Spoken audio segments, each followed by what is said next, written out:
All right, ladies and gentlemen, week 11 of the 100 Great Essays Challenge, which would have started on the 11th of November, but I'm a little bit late this week. The first one is The Tipping Point, which was written in 2000 by Malcolm Gladwell, who is famous for his pop psychology. He's written other books like Blink, David and Goliath, Talking to Strangers, and Outliers. Really popular for taking stuff that could be sciencey and kind of like boring to a lot of people or slow and turning it into something that feels very exciting. This is an excerpt from his book, The Tipping Point. He uses lots of interesting anecdotes. That's kind of what he does. Most of his evidence feels kind of anecdotal, and the conclusions he comes up with feel more like something he's just seen and known, but it feels very credible, even though perhaps it's more hypothetical, if you will. He likes to separate a lot of his ideas into small chunks, bite-sized chunks, and use specific titles for ideas, so any reader can follow along very easily, even if they've never thought about the subject before, which I really like. The first question that comes after the essay gives you a chance to outline and summarize and look for claims and evidence, which is something you want to do on the multiple choice, as well as the rhetorical analysis essay.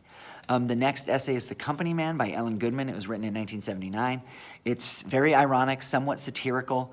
It was written in the late 1970s, so perhaps the archetype of a man who worked too much and spent time at home may have been common. Too much time away from home, may have been common.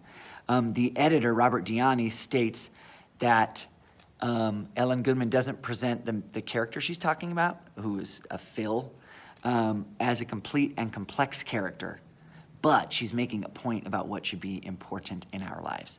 So do you agree? It's something to look at and feel like, do you agree? Is this an accurate portrayal of someone who lets work take over their lives? Does the satire work?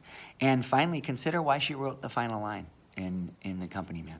Finally, written in 1985, More Than Just a Shrine, Ellis Island by Mary Gordon. She writes about Ellis Island, which was like a place where immigrants came to the United States and were kind of processed. She uses an appositive early on, which we just talked about from Frederick Douglass, so you can watch for that appositive and how it functions.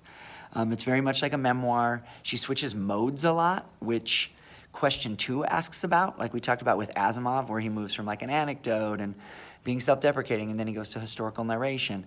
Mary Gordon does that a lot throughout More Than Just a Shrine. So watching for those mode switches and answering question 2 is helpful. She has a really great line, waiting always, the great vocation of the dispossessed.